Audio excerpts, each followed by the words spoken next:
ஒரு அருமையான அரைச்சி விட்ட சாம்பார் எப்படி செய்யலாங்கிறத பார்க்கலாம். டேஸ்ட் வேறு லெவலில் இருக்கும். சாம்பாரில் ஊற்றி சாப்பிட்டிங்கன்னா அட்டகாசமாக இருக்கும். வாங்க எப்படி செய்யலாங்கிறத பார்க்கலாம். இப்போ ஒரு கடாய் எடுத்துக்கலாம். இதில் 1.5 டேபிள் ஸ்பூன் கொத்தமல்லி விதை சேர்த்துக்கலாம். இது கூடவே 1 டீஸ்பூன், அதாவது டேபிள் ஸ்பூனில் சொல்கிறோன்னா 1/2 டேபிள் ஸ்பூன் உளுந்து, 1/2 டேபிள் ஸ்பூன் கடலைப்பருப்பு, 1/4 டீஸ்பூனுக்கும் கம்மியாக வெந்தயம் சேர்த்துக்கலாம். அது கூடவே 1/4 டேபிள் ஸ்பூன் சீரகம், 1/4 டேபிள் ஸ்பூன் துவரம்பருப்பு, 1/4 டேபிள் ஸ்பூன் மிளகு. இது எல்லாத்தையுமே வறுத்துக்கலாம்.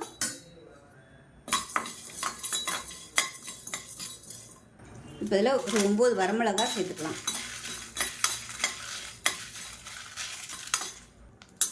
இப்போ இது நல்லா வறுபட்டு ஃப்ளேவர் வருது. இது வேறு பிளேட்டுக்கு மாற்றிக்கலாம். இப்போ இதில் ஒரு 1/2 டேபிள் ஸ்பூன் அரிசி சேர்த்துக்கலாம். பச்சரிசி, புழுங்கரிசி எதுனாலும் சேர்த்துக்கலாம். இது கூடவே ஒரு கொத்து கருவேப்பிலையில் சேர்த்துக்கலாம். இப்போ இதையும் நல்லா வறுத்துக்கலாம். இப்போ நான் செய்கிற அளவு பார்த்திங்கன்னா ஒரு 4 பேர் சாப்பிட்ற அளவுக்கு தாராளமாக வரும். இந்த அளவில் எடுத்திங்கன்னா, ஸோ இந்த அளவில் நீங்கள் நிறைய செஞ்சு எடுத்து வச்சுக்கிட்டிங்கன்னா கூட உங்களுக்கு ஒரு 5 பேர் 6 பேர் சாப்பிட்ற மாதிரி யூஸ் பண்ணிக்கலாம். இப்போ இந்த அரிசி வந்து நல்லா பொரியணும். இப்போ பாருங்கள், அரிசி வந்து நல்லா அப்படியே புரிஞ்சு வந்துருச்சு. இதையும் வேறு பிளேட்டுக்கு மாற்றிக்கலாம். இப்போ அது ஆறுனதுக்கப்புறமா மிக்ஸி ஜாரில் போட்டு அரைச்சிக்கலாம். இப்போ ஒரு கடாயை எடுத்துக்கலாம். கொஞ்சமாக எண்ணெய் விட்டுக்கலாம். காய்கறிகள் வதக்கிற அளவுக்கு எண்ணெய் விட்டால் போதும். இப்போ எண்ணெய் நல்லா சூடாயிருச்சு. இப்போ இதில் சின்ன வெங்காயம் சேர்த்துக்கலாம். ஒரு 10லேருந்து 12 சின்ன வெங்காயம் சேர்த்துக்கலாம். இது கூடவே மீடியம் சைஸாக ஒரு பெரிய வெங்காயம் நீளமான இருக்குன்னு அதையும் சேர்த்துக்கலாம். சின்ன வெங்காயத்தை முழுசாகவே சேர்த்துக்கோங்க. அப்போ தான் உங்களுக்கு நல்ல ஃப்ளேவராக இருக்கும். வெங்காயம் வதங்குறதுக்கு உப்பு சேர்த்துக்கலாம். இப்போ லேசாக வதங்க ஆரம்பிக்கவும் காய்கறிகள் சேர்த்துக்கலாம். நான் வந்து ஒரு 10 பீஸ் வர மாதிரி கேரட்டு, அதே மாதிரி அவரைக்காய் ஒரு கைப்பிடி அளவுக்கு அவரைக்காய், அதே மாதிரி ஒரு கை வர மாதிரி மஞ்சள் பூசணி அதையும் சேர்த்துக்கலாம்.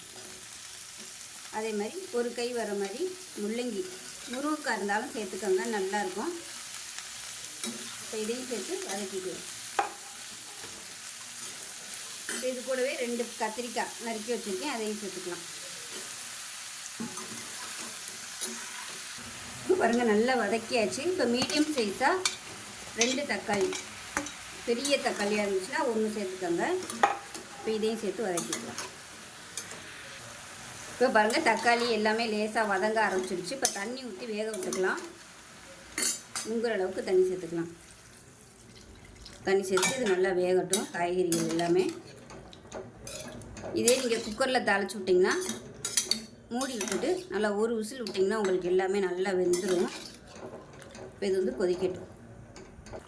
இப்போ பாருங்கள், காய்கறிகள் ஓரளவுக்கு நல்லா வெந்திருக்கும். இந்த ஸ்டேஜில் வேக வச்சு வச்சுருக்க பருப்பு சேர்த்துக்கலாம். மெஷரிங் கப்பில் ஒரு 1/2 கப் அளவுக்கு இருக்கும் பருப்பு. நல்லா கொலையை விட்டு எடுத்து வச்சுருக்கிறேன். நல்லா கலந்து விட்டுக்கலாம். இப்போ இதில் தேவையான அளவுக்கு தண்ணி சேர்த்துக்கலாம். சாம்பார் எவ்வளோ தேவையோ அதுக்கு தகுந்த மாதிரி தண்ணி சேர்த்துக்கோங்க. இப்போ நம்ம வறுத்து வச்சுருக்க சாம்பார் பொடியை சேர்த்துக்கலாம். இதில் 1 டேபிள் ஸ்பூன் மட்டும் தனியாக எடுத்து வச்சுருங்க. இந்தளவுக்கு தனியாக எடுத்து வச்சுட்டு மிச்சம் இருக்கிற எல்லா பொடியுமே சேர்த்துக்கலாம். சேர்த்துட்டு கலந்து விட்டுக்கலாம். இப்போ இதில் 1/4 டேபிள் ஸ்பூன் மஞ்சள் தூள் சேர்த்துக்கலாம். இப்போ இதையும் சேர்த்து நல்லா கொதிக்க விட்டுக்கலாம். இப்போ இதில் புளி தண்ணி சேர்த்துக்கலாம் கொஞ்சமாக.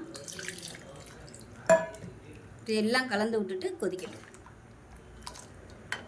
இப்போ சாம்பார் கொதிச்சுக்கிட்டு இருக்குது. இதில் பார்த்திங்கன்னா ஒரு 3 டேபிள் ஸ்பூன் அளவுக்கு துருவன தேங்காய், 1/2 டேபிள் ஸ்பூன் சீரகம், இதில் வந்து ஒரு 7 சின்ன வெங்காயம். இப்போ இதை வந்து நல்லா அரைச்சிட்டு வந்துடலாம்.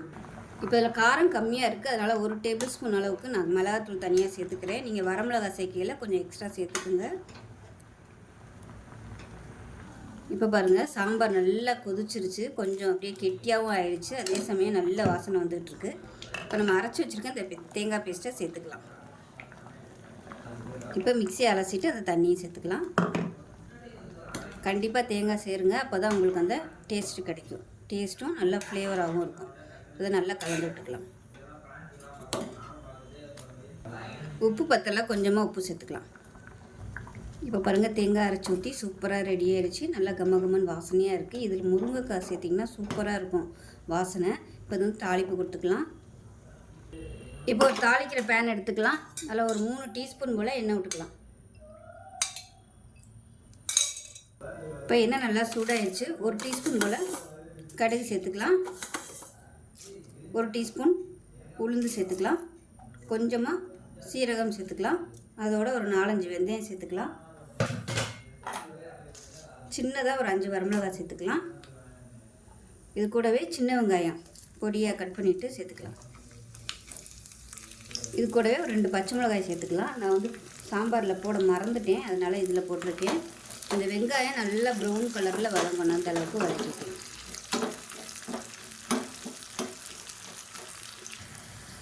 இப்போ பாருங்கள், வெங்காயம் லைட்டாக ப்ரௌன் கலரில் வர ஆரம்பிச்சிருச்சு. இந்த ஸ்டேஜில் நம்ம எடுத்து வச்சுருக்க இந்த மீதி பொடியையும் இது கூடவே சேர்த்துக்கலாம். சேர்த்துட்டு நல்லா வதக்கி விட்டுக்கலாம். இப்போ இதை எடுத்து அப்படியே நம்ம சாம்பாரில் கொட்டிடலாம். இப்போ இந்த சாம்பாரில் கொட்டிடலாம். அவ்வளோதான், ஒரு சூப்பரான சாம்பார் ரெடி ஆயிடுச்சு.